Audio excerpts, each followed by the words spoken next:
કે રખડે મહારાજા છે મારો પ્રવાસ વર્ણનનું પુસ્તક છે. રખડે રાજા સિરીઝમાં બીજો ભાગ છે.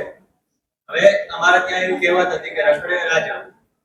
રખડવાનો અર્થ એમને રખડવું નહીં, પણ તમે કોઈ જગ્યાએ ફરો છો તો એના વિશે જ્ઞાનવાન બનો છો. માહિતીની દ્રષ્ટિએ તમે રાજા કે મહારાજા જેવું પદ અનુભવથી પામી શકો. એટલે હું જ્યાં જ્યાં ફર્યો એના પ્રવાસ વર્ણન છે. આમાં છે જાપાન છે, કચ્છમાં એક તળાવ છે એની વાત છે, ગિરનાર છે, ગોવા છે, કાન્હા નેશનલ પાર્ક છે, ખાપરા કોડિયાની ગુફાઓ છે, કોડાઈ કેનાલ છે, રામનાથનું મંદિર છે. નેશનલ, ઇન્ટરનેશનલ, લોકલ બધા સ્થળો મેં એમાં નાના મોટા લેવાનો પ્રયાસ કર્યો છે. આ ફોટાય છે અને જ્યાં જરૂર પડે નકશા પણ છે, જેથી તમને ખબર પડે કે હું જેનું વર્ણન કરું છું ખરેખર કેવું લાગે છે. બીજું એ છે કે આ જે કવર ઉપર ફોટા છે મેં જ પાડેલા છે. આ છે સુંદરવન પશ્ચિમ બંગાળમાં, જે જંગલમાં પાણી હોય ન હોય ને તે પાણીમાં જંગલ છે. જો પુલ ઉપરથી મને કાઢે નીચે પાણી.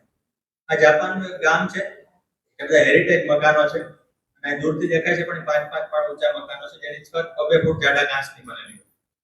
અને આ છે ગીરમાં વેજલકોટો નામની જગ્યા. મેઘાણીએ 16 થી 12 વાટિયાના પહેલા ભાગમાં જેના વિશે લખ્યું છે એ જગ્યા. કારણ કે એ જગ્યા એવી છે કે ત્યાં જઈને મેઘાણી એટલા માટે લખ્યું છે કે અહીં 12 વાટિયાઓ સંતા હતા. જેસોજી વેજોજી નામના 12 વાટિયા એવા હતા કે જે ઊંટ કે ઘોડા ઉપર નહીં, નીલગાય ઉપર જતા હતા. નીલગાય ઉપર બેસી તો એ જ્યાં રહેતા હતા એ જગ્યા છે વેજલકોટ, જ્યાં ગીરના જંગલમાં છે. જઈ શકાય એવું નથી, જંગલમાં પરમિશન